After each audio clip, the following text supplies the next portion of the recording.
اس نے کہا کہ کیا میں 1/4 حصہ اپنا جو ہے وہ دعا کا وہ میں درود پڑھتا رہوں؟ انہوں نے کہا کہ اچھا کرو گے، لیکن اگر اس سے زیادہ کر سکو۔ اس نے کہا کہ اچھا میں اپنی دعا کا کیا آدھا حصہ جو ہے وہ درود پڑھتا رہوں؟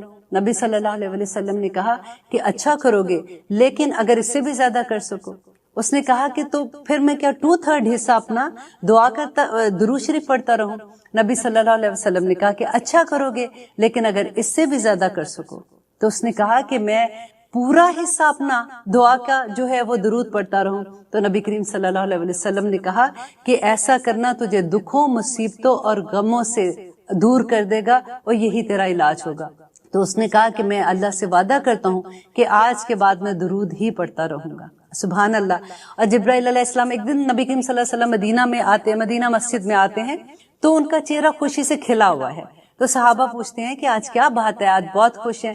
تو نبی کریم صلی اللہ علیہ وسلم نے کہا کہ جبرائیل علیہ السلام آئے تھے اور انہوں نے کہا کہ میں آپ کی امت کے لیے آپ کو خوشخبری دیتا ہوں کہ اللہ سبحانہ تعالیٰ نے کہا ہے کہ جو آپ پہ ایک دفعہ درود بھیجے گا، اللہ سبحانہ تعالیٰ 10 مرتبہ اس پہ اپنی رحمتیں بھیجیں گے، اور جو ایک دفعہ آپ پہ سلام بھیجے گا، اللہ سبحانہ تعالیٰ اس پہ 10 بار سلام بھیجیں گے۔ آپ دیکھیں کہ اللہ ہم پہ اگر ہم ایک دفعہ درود پڑھتے ہیں تو اللہ سبحانہ تعالیٰ خود ہم پہ سلام بھیجیں گے، الحمدللہ۔ تو آئیے ہم چلتے ہیں اپنے سبق کی طرف۔ ہم لوگ کہہ رہے تھے سورۃ بقرہ، اور اس کی ہم نے 66 آیات کر لی تھی، اور اب ہم انشاءاللہ 67 آیات کریں گے آج۔ تھوڑا سا اس کا بیک گراؤنڈ میں چلتے ہیں کہ ہم نے کیا پڑھا تھا۔ آپ کو یاد ہے لاسٹ ویک ہم نے کیا سبق پڑھا تھا؟ ہم نے واقع سبت کے بارے میں پڑھا تھا، اور اس میں یہ تھا کہ بنی اسرائیل کو اللہ سبحانہ تعالیٰ نے یہ حکم دیا تھا کہ ہفتے کے دن انہوں نے عبادت کا دن رکھنا ہے، اور انہوں نے کاروبار نہیں کرنا۔ وہ کرتے کیا تھے؟ کیونکہ وہ دریا کے سمندر کے پاس رہتے تھے، وہ مچھلیاں پکڑتے تھے، ان کو بیچتے تھے، ان کو کاروبار تھا۔ اللہ سبحانہ تعالیٰ نے ہفتے کے دن، جیسے آپ یہ سوچ لیں کہ جو جمعے کا دن ہوتا ہے اس کی مغرب کا ٹائم، اور پھر ہفتے کا مغرب کا ٹائم، یہاں تک ان کا عبادت کا ٹائم تھا۔ انہوں نے کیا کیا کہ وہ بڑے بڑے جیسے گڑھے کھودتے ہیں، وہ کھود کے اس کے اندر جال بچھا دیے، اور انہوں نے جیسے مچھلیاں آتی تھی، اور ہوا بھی کیا، ان پہ امتحان اتنا تھا کہ ہفتے کے دن مچھلیاں ابل ابل کے جیسے آتی ہیں، اتنی مچھلیاں آتی تھی جس کی کھادی، لیکن ان کو پکڑنے کا حکم نہیں تھا۔ تو وہ جال بچھا دیتے تھے، مچھلیاں ان میں آ جاتی تھی اور پانی نکل جاتا تھا، اور ہفتے کا دن گزرتا تھا، اتوار کے دن صبح جا کے مچھلیاں پکڑ لیتے تھے، اور یہ اللہ سبحانہ تعالیٰ کے ساتھ ایک دھوکا تھا۔ تو اللہ سبحانہ تعالیٰ نے اس کے بدلے ان کی سزا کیا دی کہ ان کو بندر بنا دیا۔ اب آج میں کلاس میں بھی جب بتا رہی تھی تو انہوں نے مجھ سے یہ پوچھا کہ ہم جو یہ کہتے ہیں کہ انسان کا جو بتدریج انسان اس شکل میں آئے، تو کیا ہم بندر سے بنے ہیں؟ وہ والے بندر تھے؟ تو بالکل ایسا نہیں ہے، کیونکہ نبی کریم صلی اللہ علیہ وسلم نے فرمایا کہ کسی امت کی سزا 1 مہینے سے زیادہ نہیں رہی ہے، ان پہ عذاب کا جو وقت تھا۔ تو وہ بندر جو تھے ان کا 1 مہینے کے بعد وہ سب بندر ختم ہو گئے، اور جو بچے تھے لوگ وہ وہی لوگ تھے جو نیک اور تابع لوگ تھے، جو اللہ سبحانہ تعالیٰ کے حکم کو ماننے والے لوگ تھے۔ یہاں تک تو ہم نے بنی اسرائیل کا پورا واقعہ پڑھ لیا تھا۔ اب مزے کی بات دیکھیے کہ ایک واقعے کے بعد اللہ سبحانہ تعالیٰ دوسرا واقعہ بیان کرتے ہیں، اور پھر یہی ہوتا ہے کہ وہ پھر سے وہی حرکت کرتے ہیں۔ اب ہم آج جو واقعہ پڑھ رہے ہیں یہ گائے کا واقعہ ہوگا۔ اس میں آپ کو تھوڑا سا اس لیے ڈیٹیل بتاتی ہوں کہ جب ہم اس کا ورڈ ٹو ورڈ ٹرانسلیشن کریں گے تو آپ کو تھوڑا سا اندازہ ہوگا کہ میں کس کے بارے میں بات کر رہی ہوں۔ کہ ہوا کیا تھا کہ بنی اسرائیل میں ایک شخص تھا، اس نے اپنے چچا کا مرڈر کر دیا، اور جب اس نے اس کو قتل کر دیا تو اس کی لاش جو ہے وہ کسی اور کے گھر کے آگے رکھایا، اور جب لوگوں نے صبح اٹھ کے دیکھا کہ یہ کیا ہوا تو وہ آپس میں سارے ایک دوسرے پہ الزام لگانا شروع ہو گئے، پورے قبیلے میں ایک فتنہ پھیل گیا، کوئی کسی پہ الزام لگا رہا ہے، لڑائی جھگڑا شروع ہو گیا۔ وہاں کے لوگوں نے کہا کہ ہم ایسا کرتے ہیں، ہمارے درمیان میں نبی ہے، حضرت موسیٰ علیہ السلام کے زمانے کا قصہ ہے، تو ہم ان سے جا کے بات کرتے ہیں اور وہ ہمیں بتائیں گے کہ اصل میں کیا واقعہ ہوا ہے۔ حضرت موسیٰ کے پاس جاتے ہیں، اور حضرت موسیٰ جب اللہ سبحانہ تعالیٰ سے دعا کرتے ہیں تو اس کا جو حل ہے نا، وہ آپ ابھی ہم جو آیت پڑھیں گے، آپ آیتوں کے ساتھ ساتھ رہیے گا تو آپ کو اندازہ ہوگا۔ اچھا، اس میں 3 سبق، ان آیات میں ہمیں 3 سبق ملیں گے۔ نمبر 1 یہ کہ بنی اسرائیل کون تھے۔ آپ کو پتہ ہے یہ کہاں رہتے تھے؟ مصر سے چلیں، آپ کو میں نے پہلے ان کی ساری سٹوری سنا دی ہے، اب اسی سٹوری کے ساتھ ساتھ چلتے رہیے کہ وہ مصر میں رہتے تھے اور وہ غلام تھے، فرعون کی غلامی کیا کرتے تھے، اور ان کے دل میں، کیونکہ فرعون جو تھے مصری لوگ تھے، وہ گائے کو پوجا کرتے تھے اور ان کے ساتھ رہتے رہتے ان میں گائے کی محبت پیدا ہو گئی ہوئی تھی، تو اللہ سبحانہ تعالیٰ چاہ رہے تھے کہ ان کے اندر سے یہ محبت کو بھی نکال دیں، کیونکہ یہ شرک کے لیول پہ چلے جاتے ہیں۔ اور دوسری اس کی وجہ جو تھی، جو اللہ تعالیٰ یہاں پہ بتانا چاہ رہے ہیں ان آیات سے، کہ ان کو ان کا عقیدہ آخرت خراب ہو گیا تھا، اور تیسری وجہ یہ تھی کہ اللہ تعالیٰ ان کو ایک معجزہ دکھانا چاہتے تھے، اور کیونکہ ان کو یہ بتانا چاہتے تھے کہ اللہ سبحانہ تعالیٰ مرنے کے بعد بھی زندہ انسان کو کرے گا اور آخرت کا وقت آئے گا، اور تاکہ وہ لوگ سدھر جائیں۔ اب پوری آیات کو اسی طرح سے لے کے چلے گا، اور انشاءاللہ میں آپ کو اس کی ڈیٹیل بھی بتاتی رہوں گی۔ آپ اپنے مصحف کھول لیجئے۔ وَإِذْ، اور جب، قَالَ، کہا، موسیٰ نے، لی قومی ہی، اپنی قوم سے، اِنَّا، بے شک، اللہ یأمرکم، وہ حکم دیتا ہے، تمہیں، ان کے، تذبحوا، کہ تم ذبح کرو، بقرۃ، کوئی بھی گائے، قالوا، کہا، اتتخذنا، کیا تو کرتا ہے ہم سے، آخذہ ہوتا ہے اخذ کرنا، جیسے ہم اردو میں بھی مواخذہ یوز کرتے ہیں نا، کیا تتخذونا، کیا تو کرتا ہے ہم سے، ہزوا، مذاق، قال، کہا، اعوذ، میں پناہ مانگتا ہوں، باللہ، اللہ کی، ان کے، اکونا، ہو جاؤں، من، سے، الجاہلین، جاہلوں میں سے۔ اب آپ دیکھیے اس میں آپ کو جو سبق ملے گا کہ سب سے پہلے تو یہ پہلی دعا ہے سورۃ بقرہ کی، آپ سب لوگ اس کو یاد کر لیں۔ جہاں جہاں بھی قرآن میں آلموسٹ 40 دعا ہیں جو نبیوں نے مانگی تھی، جتنی ربنا کے ساتھ دعائیں آتی ہیں وہ سب نبیوں کی دعا ہے۔ یہاں پہ یہ دعا حضرت موسیٰ علیہ السلام کی دعا ہے، اور سب سے پہلی سورۃ بقرہ کی دعا، اس لیے اس کو اچھے سے یاد کر لیں کہ اعوذ باللہ ان اکون من الجاہلین۔ تو اس میں ہوا کیا کہ جب انہوں نے یہ حضرت موسیٰ سے کہا کہ موسیٰ آپ ہمیں بتائیے کہ ہم کیسے یہ فگر آؤٹ کریں کہ کس نے قتل کیا کیا نہیں، تو اب اللہ سبحانہ تعالیٰ نے ان کو جو جواب میں دیا کہ ان کو کہا کہ اپنی قوم کو کہہ دو کہ کوئی بھی گائے، بقرۃن آیا نا، یہ نکرہ ہے، کہ کوئی بھی گائے ذبح کر دو۔ اب کرنا کیا چاہیے تھا ان کو؟ اصولاً تو یہ تھا نا کہ وہ ایک گائے پکڑتے اور اس کو ذبح کر دیتے، اور پھر جو بھی آگے موسیٰ علیہ السلام ان کو گائیڈ کرتے وہ ویسے کر لیتے۔ لیکن اب ان کا، آپ دیکھیے کہ انہوں نے کیا کیا، انہوں نے کہا، قالوا، ان سب نے کہا، ادعو، تو دعا کر، لنا، ہمارے لیے، ربا کا، اپنے رب سے، کہ تو اپنے رب سے ہمارے لیے دعا کر۔ اب ان میں ان کا ذرا مخاطب کرنے کا طریقہ دیکھیے کہ اللہ سبحانہ تعالیٰ بتاتے ہیں کہ کس طرح سے ان کو کہتے ہیں کہ تو اپنے رب سے پوچھ ہمارے لیے، ہم نہیں پوچھ رہے۔ تو یبینو، وہ بیان کر دے، لنا، ہمارے لیے، ما ہیا، کہ وہ کیسی ہو، قولا، کہا، انہو، بے شک وہ، یقولو، کہتا ہے، انہا، بے شک وہ، بقرۃن، کوئی بھی ایک گائے ہو، لا، نہ، فاردن، بوڑھی ہو، ولا، اور نہ، بکر، اور نہ وہ چھوٹی عمر کی ہو، اوانن، جوان ہو، بین ذالکا، اس کے درمیان ہو، ففلو، پس تم کر لو، ما تؤمرون، جو تمہیں حکم دیا گیا ہے۔ اب دیکھیے اس میں موسیٰ علیہ السلام سے جب انہوں نے یہ کویسچن کیا تو اللہ سبحانہ تعالیٰ کو جب انہوں نے پوچھا تو انہوں نے بتایا کہ اچھا ان کو کہو کہ وہ بوڑھی بھی نہ ہو اور نہ وہ بہت جوان ہو، درمیان میں ہو، بس اب تم کر لو کسی طرح سے تاکہ یہ جان چھوٹے۔ بالکل اسی طرح سے یہ لگ رہا ہے جب ہم پڑھتے ہیں، لیکن انہوں نے پھر بھی کیا کیا، انہوں نے موسیٰ علیہ السلام کا حکم نہیں مانا، اور واپس انہوں نے کیا کہا کہ قولو، انہوں نے کہا، ادو، تو دعا کر، تو ماں پوچھ، لنا، ہمارے لیے، ربا کا، اپنے رب سے، یبین لنا، یبین، بیان کر دے، لنا، ہمارے لیے، ما لونہا، کہ اس کا رنگ کیسا ہو، قالا، کہا، انہو، کہ اللہ سبحانہ تعالیٰ، ہو کی ضمیر جو ہے وہ اللہ سبحانہ تعالیٰ کی طرف جا رہی ہے، انہو، بے شک وہ، یقولو، وہ کہتا ہے، انہا، بے شک، ہا کی ضمیر جو ہے یہ گائے کی طرف ہے کہ وہ، انہا، بے شک وہ، بقرۃن، کوئی گائے ہے، صفراء، زرد رنگ کی، فاقعٌ، گہرا ہو، لونہا، اس کا رنگ، تسرو، وہ خوش کر دے، الناظرین، دیکھنے والوں کو۔ اب آپ ان کے سوال دیکھیے کہ کس طرح سے وہ سوال پہ سوال کرتے جا رہے. اب اتنی مشکل ایک گائے تھی, اللہ سبحانہ تعالیٰ نے کہا کر دو, اگر وہ کر دیتے تو ان کی جان چھوٹ جاتی.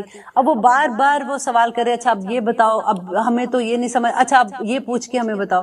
اب اور مشکل ہو گیا کہ اللہ تعالیٰ نے کہا ٹھیک ہے جی, اب جو گائے ڈھونڈ رہے ہو یہ دیکھ لو کہ اس کا رنگ جو ہے وہ زرد گہرا رنگ ہو اور وہ دیکھنے میں بھی خوش شکل ہو, اور لوگوں کو جو لوگ اس کو دیکھیں ان کا دل بھی اس سے خوش ہو جائے. اب ان کو کر لینی چاہیے تھی. وہ پھر گئے موسیٰ علیہ السلام کے پاس, وہ کہتے قالو, ان سب نے کہا ادو, تو دعا کر, لنا, ہمارے لیے, ربکا, اپنے رب سے, یبین, وہ بیان کر دے, لنا, ہمارے لیے, ما ہیا, کہ وہ کیسی ہو, انا, بے شک, البقرہ, بے شک گائے, تشابہ, ملتی جلتی ہے, مطلب ہمیں شبہ ہو گیا, شک سا ہو گیا, علینا, اس پر, و انا, اور بے شک ہم, انشاءاللہ لمہتدون, ضرور ہدایت پا جائیں گے. اس میں انشاءاللہ کے بارے میں نبی کریم صلی اللہ علیہ وسلم نے کہا کہ اگر یہ لوگ انشاءاللہ نہ کہتے تو یہ ساری عمر وہ گائے نہیں ڈھونڈ سکتے تھے.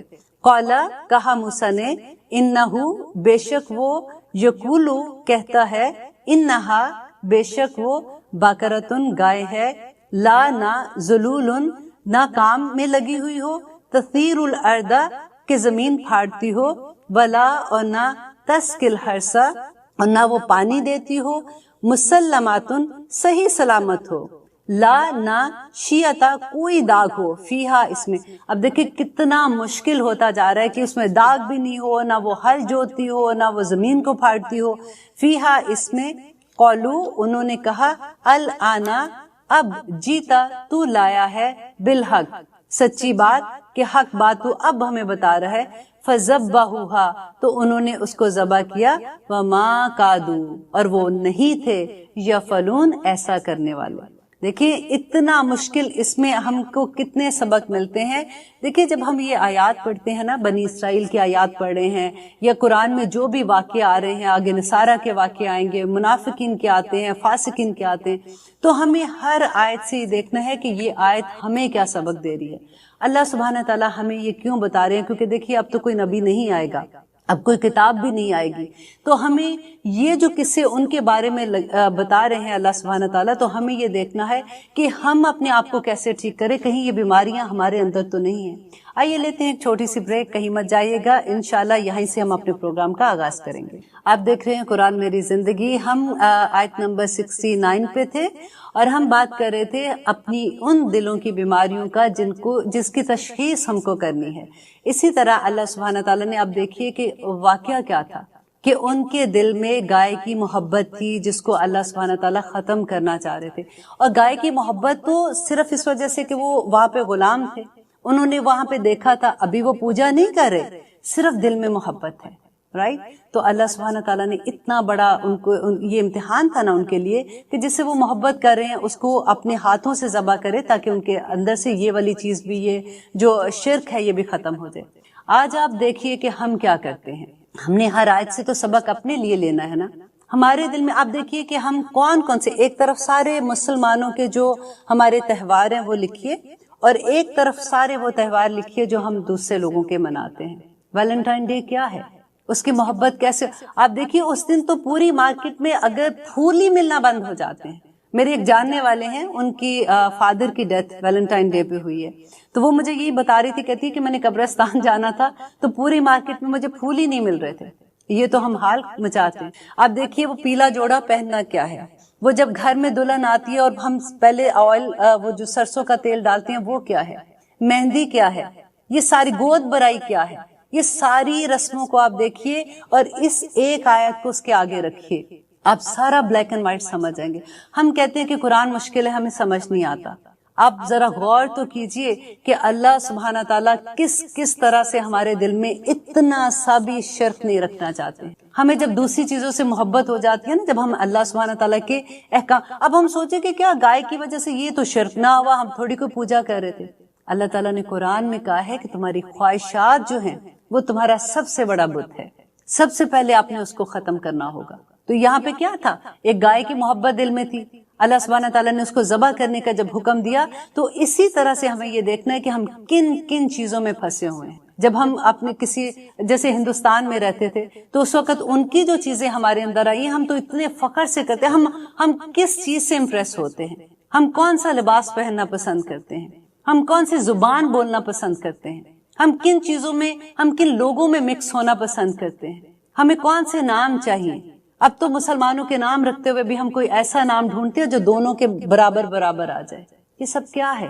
ہمیں اپنے اندر کا انسان جگانا ہے, اندر کا مسلمان انسان جگانا ہے, تبھی ہمیں سمجھ آئے گی ان آیات کی. ہم ایسا تو نہیں کہ ہم پڑھتے جائیں اور گزرتے جائیں, پڑھتے جائیں گزرتے جائیں, کوئی فائدہ نہیں ہے. قرآن جو ہے نا وہ بک ہدایت کی ہے, عمل کی کتاب. ہمیں اللہ سبحانہ تعالیٰ سے دعا کرنی ہے کہ اللہ سبحانہ تعالیٰ ہمیں کسی بھی طرح اللہ ہمیں عمل کرنے والا بنا دو.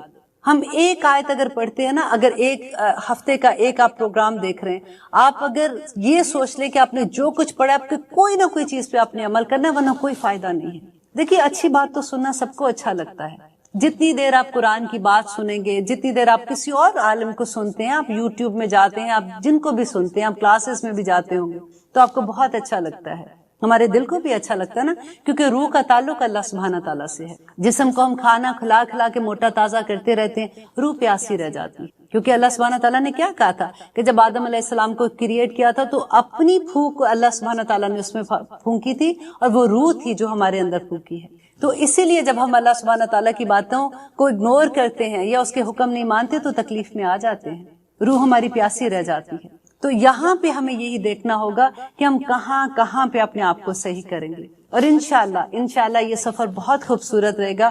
آپ بس یہ کوشش کریں کہ جم کے اپنے آپ کو صحیح کرنا. دیکھیں کہتے ہیں نا کہ اللہ سبحانہ تعالیٰ اس دل میں رہے گا جو شیشے کی طرح پاک ہو جائے گا. ہمیں ایک ایک چیز کو کیونکہ یوزلی آپ دیکھیں ہم میں سے کوئی برا نہیں ہے, ہمیں پتہ ہی نہیں ہم برائی کیا کر رہے ہیں کیا نہیں کر رہے. برائی کیا ہے؟ جس کو اللہ سبحانہ تعالیٰ ناپسند کرے, جس کو نبی صلی اللہ علیہ وسلم ناپسند کرے. قرآن جو ہے وہ چلتا پھرتا نمونہ تھے نبی کریم صلی اللہ علیہ وسلم. ان کی زندگی ہمارے لیے راہ ہدایت ہے. ہمیں دیکھنا ہے کہ وہ شادیوں پہ ان کا کیا رویہ ہوتا تھا, غم میں وہ کیا کرتے تھے, وہ ہر چیز میں ان کی زندگی میں سارے لمحے آئے ہیں, سارے اپس اینڈ ڈاؤنز آئے ہیں. اس میں ان کو کیسے ہم نے دیکھا ہے کرتے ہوئے, ان کی بیویاں کیسے کرتی تھی, ان کی بیٹی کیسے کرتی تھی, ان کے خاندان کے لوگ صحابہ کیسے کرتے تھے, وہ اس وقت مدینہ کے لوگ کیا کیا کرتے تھے. تو وہی ہمارے پاس گائیڈنس ہونی چاہیے نا. اگر ہم وہ سانچہ چھوڑ کے دوسرے سانچے کو دیکھیں گے تو جب اس کے اندر فٹ آئیں گے تو پھر تو پرابلم ہوگی نا. ہمیں چھوٹی چھوٹی نیکیاں کرتے کرتے انشاءاللہ ہم اپنے درجے بلند کرتے جائیں گے. اب ہم کر رہے ہیں آیت نمبر 72 انشاءاللہ. یہ پچھلے ہی واقعے کی آگے اس کے ساتھ ہے کہ وَإِذْ اور جب قتل کیا تم نے نفسن ایک جان کو فَدَّرَأْتُمْ تو تم سب نے جھگڑا کیا فیہا اس میں, واللہ اور اللہ مخرجن نکالنے والا ہے, ما جو کنتم ہو تم تکتمون چھپاتے. اب دیکھیے یہاں پہ وہ واقعہ شروع ہوتا ہے جہاں پہ میں نے آپ کو بتایا تھا کہ بنی اسرائیل کے ایک شخص نے ایک آدمی کو قتل کر دیا. اصل میں وہ بھتیجا تھا جس نے اپنے چچا کو قتل کر دیا تھا جائیداد کی وجہ سے. اور اسلام میں کیونکہ یہ حکم ہے کہ جو اس نے قتل کیا ہوگا وہ وارث نہیں ہو سکتا جائیداد کا, تو اس لیے اس نے اس کو قتل کیا اور جا کے اس کی لاش دوسرے کے گھر کے آگے پھینکایا. اور پھر اب پورے جو قبیلہ ہے اس میں اسی بات پر لڑائی شروع ہو گئی تھی. تو یہی وہ قصہ اب اللہ سبحانہ تعالیٰ بیان کر رہے ہیں کہ اس وقت کیا ہوا تھا کہ واللہ مخرجن ما کنتم تکتمون. یہ کتنا خوبصورت جملہ ہے کہ اللہ تعالیٰ نکال باہر کرے گا جو تم چھپاتے ہو. چھپانا بھی کس سے ہے؟ اللہ تو دلوں کی گہرائیوں تک کو بھی جانتا ہے. جو چیز ہم ساری دنیا سے چھپا لیتے کئی دفعہ اپنے آپ سے بھی چھپا لیتے ہیں. اللہ سبحانہ تعالیٰ تو وہ بھی جانتا ہے. جب ہمیں اس چیز کا احساس ہو جائے نا کہ اللہ سبحانہ تعالیٰ ہمیں دیکھ رہے ہیں تو ہماری زندگیاں بدل جائیں گی. ہمیں یہ خیال جو ہے اس کو اپنے اندر پختہ کرنا ہے, اور ایک دفعہ جو اس خیال پہ جم جائے نا کہ اللہ مجھے دیکھ رہا ہے, اب بلیو کریں اس کی زندگی بدل جائے گی. مجھے تو کئی دفعہ یہ لگتا ہے کہ ایک تسبیح کر دینی چاہیے سارا وقت, اللہ مجھے دیکھ رہا ہے, اللہ مجھے دیکھ رہا ہے, اللہ مجھے دیکھ رہا ہے, تاکہ ہمیں اس بات کا احساس جاگ جائے ہمارے اندر کسی طرح سے. اور پھر آگے کہتے ہیں فَقُلْنَا پس کہا ہم نے اِدْرِبُو تم سب مارو ہو اس آدمی کو. ہو کی ضمیر جو ہے نا وہ آدمی کی طرف جا رہی ہے. اِدْرِبُو ہو کہ تم سب مارو اس پر بِبَعْدِہَا اس گائے کے ٹکڑے کو, کذالک اسی طرح سے یحیی زندہ کرے گا اللہ الموتا مردوں کو، وَيُرِيكُمْ اور وہ دکھاتا ہے تم کو، آیات ہی اپنی آیات، اپنی نشانیاں، لعلکم تاکہ تم تعقلون تم سب عقل رکھو۔ اب دیکھیے اس میں اللہ سبحانہ تعالیٰ دکھانا یہ چاہ رہے تھے جیسے ان کے اندر جو آخرت کا عقیدہ تھا نا وہ بہت کمزور ہو چکا تھا، تو اللہ سبحانہ تعالیٰ ان کو دکھانا چاہتے تھے کہ اللہ تعالیٰ جیسے یہ مردہ انسان ہے تو اللہ تعالیٰ اگر اس کو زندہ کر سکتا ہے تو اللہ تعالیٰ تمہیں بھی زندہ کرے گا اور تمہیں حساب دینا پڑے گا۔ اب ہوا کیا تھا کہ اللہ سبحانہ تعالیٰ نے انہوں نے جب گائے کو ذبح کیا تو اس کا ٹکڑا اللہ تعالیٰ نے کہا کہ اس کو لگاؤ تو وہ زندہ ہوا، اور یہ معجزہ وہاں پہ سب لوگوں نے اپنی آنکھ سے دیکھا۔